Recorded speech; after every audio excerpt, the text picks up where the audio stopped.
지난번에 영등포동, 영등포 본동에 대해서 이제 우리가 재미있는 영등포구의 역사를 했는데 임짜수님이 다시 한번 물레동에서 재미있는 이야기를 해주실 겁니다. 물레동 하면 우리가 많이 또 이제 얘기하는 게 그 목화를 실을 뽑는 이제 물레에서 물레동이 유래됐다라는 얘기를 좀 많이 하세요. 문익점 선생님이 목화실을 들여와서 재배에 성공한 지역이고 그곳에서 물레를 개발했다라는 얘기가 있는데 사실 이거는 확인되지 않는 얘기고요. 물레동의 동유래는 뭐 두 가지 정도가 있습니다. 첫 번째는 일제강점기 때 방직 공장, 실을 뽑는 공장들이 많아서 이제 사옥정이라고 했는데 실을 뽑는 거 물레잖아요. 그래서 물레가 많은 지역 물레. 그럴 수 있겠네요. 두 번째는 물레동이 이제 물이 넘쳐있는 지역이 한강에서 그래서 물이 넘어온다. 그래서 물레. 그래서 물레라는 이름으로 또 부르기도 했다라는 두 가지 이유가 있습니다. 근데 이 두 가지 다 확인되지 않는 얘기들입니다. 그렇게 해서 이제 물레동에 대한 유래는 네. 잠깐 설명을 드렸고요.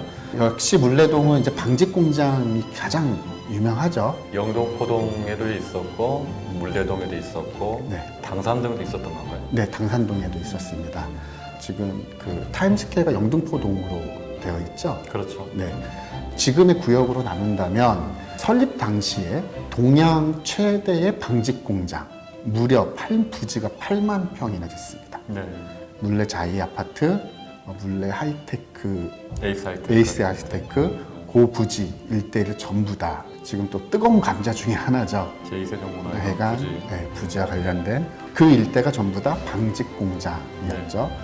물레 힐스테이트 아파트 부지에 있었던 동양방직회사. 동양반직. 네, 방직회사. 그리고 당산동에 아까 말씀하셨던 방직회사 중에 이제 1936년에 만들어진 대일본 방직회사. 커다란 공장들이 몇 개 들어서고 조그마한 발전소도 이제 들어서게 되고 염색 공장 이런 것들이 이제 물레동 주변에 이제 보이기 시작하면서 그 공장들이 1930년대 초반부터 들어서게 됩니다. 그리고 1930년대에 무슨 일이 있었냐면은 미국의 경제대공황이 있었죠. 일본은 사실은 조선이란 나라의 침탈의 제일 목적은 쌀이었습니다. 그러다가 1930년대부터 조선공업화 전략기지라는 목표를 두고 영등포 지역과 평양 지역을 공장을 설립하게 되는 거죠. 그러면서 이제 영등포에 만들어진 이제 300산업이라는 게 있습니다. 300. 네, 세 가지 하얀 거. 하얀 산업. 첫 번째가 아까 말씀드린 방직이고요. 우리가 식료품 중에 음식을 먹을 때 많이 쓰는 설탕. 그쵸, 설탕 그리고 밀가루. 밀가루. 이 세 가지를 300산업이라고 합니다. 300.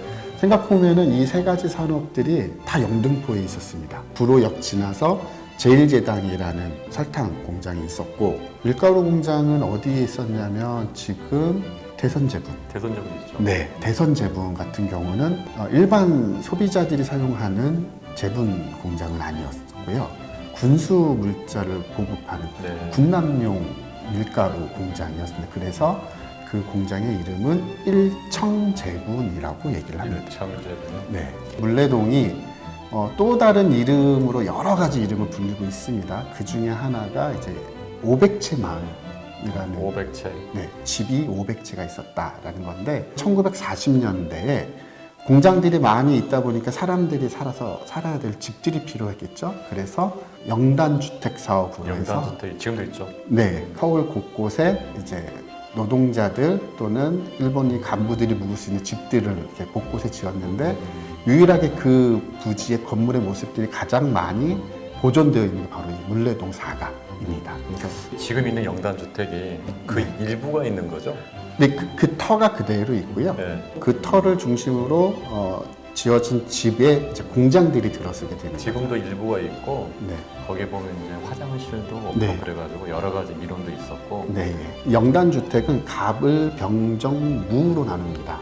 갑주택은 20평, 을은 15평, 10평, 8평, 6평인데 좀 지금 생각하면 이렇게 작은 집에 살 수 있을까라고 생각이 들겠죠. 갑이 제일 좋은 돈이에요? 갑과 을은 개인 화장실 딸려 있고 조그만한 정원도 있는 마당도 있는 집입니다.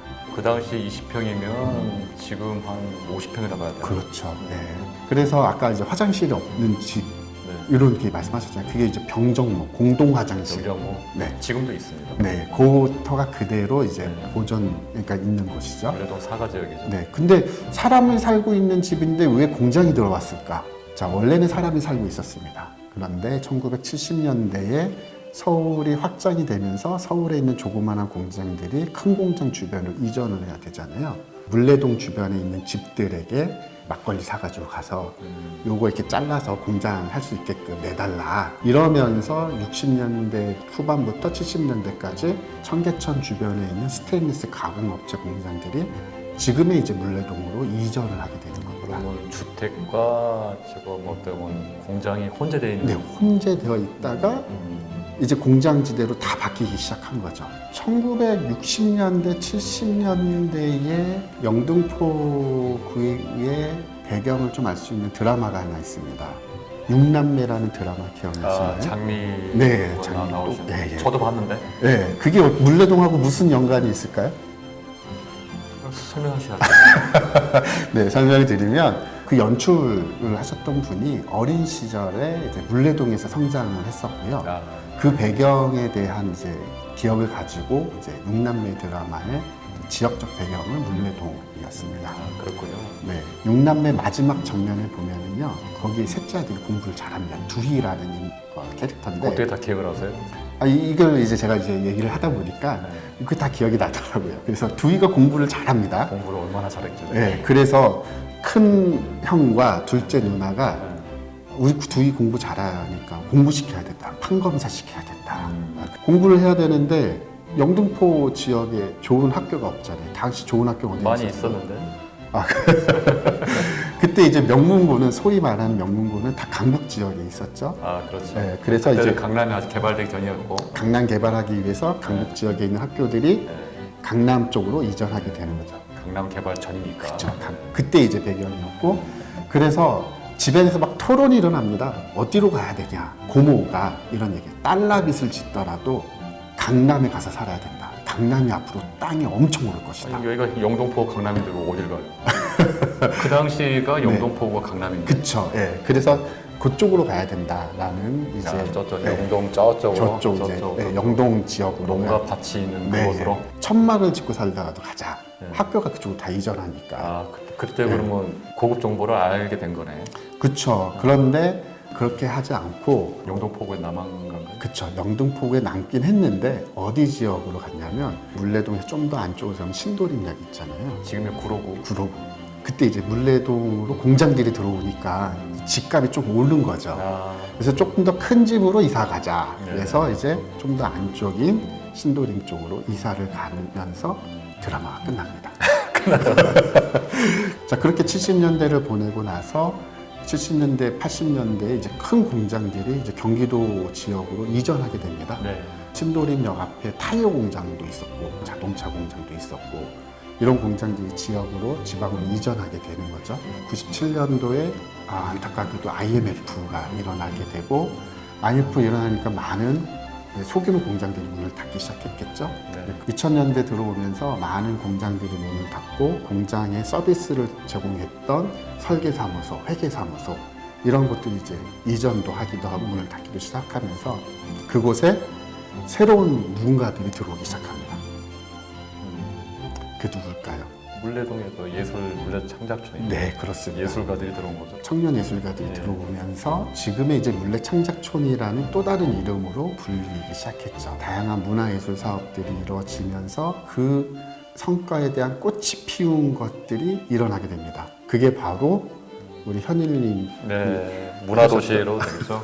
서울시 최초의 문화도시가 영등포구가 선정이 된 겁니다. 국비와 시비 포함해서 200억 정도의 지원을 받는. 서울에 보면 문화적으로 앞서가는 도시들이 있었죠. 경쟁을 했는데 영등포가 유일하게 지금도 최초지만 유일한 문화도시입니다.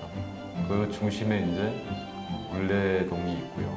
그리고 대림도, 그리고 영등포도, 당산도, 신길동도 그렇고 여러 동들의 다양한 문화와 역사 그리고 생활 이런 모든 면이 응축돼서 한강 이남의 강남의 중심 원조인 영동포구가 그런 문화와 역사가 녹아있다는 겁니다. 그게 문화도시의 힘이었고 그 예술가들이 다른 데도 아니고 그쵸.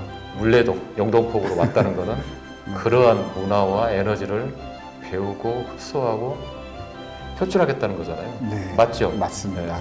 그래서 향후에 우리 물레동을 비롯해서 우리 문화도시 영동포가 참 기대됩니다. 공장이 너무 많아서 지저분해 시끄러워했던 불편한 이미지에서 문화가 꽃피면서 25개 자치구 중에 유일하게 문화와 산업과 예술들이 직결해주고 융복합적으로 피어나는 지역, 이게 바로 이제 물레동이 되는 거고, 그러한 가치를 이제 우리 현인님께서 보시고 이것들을 잘 만들어내 주신 거죠. 감사합니다. 그래서 네. 지금까지 이제 물레동의 역사와 또 우리 문화 그리고 또 삶의 뿌리에 대해서 되게 집중적으로 봤습니다. 어때 재밌었죠? 네. 그리고 일단 다음 코너 세 번째는 또 다음에 또 더 알찬 모습으로 찾아뵙겠습니다. 네. 준비 잘 하셔야 돼요. 네, 잘해 오겠습니다. 평소대로. 네.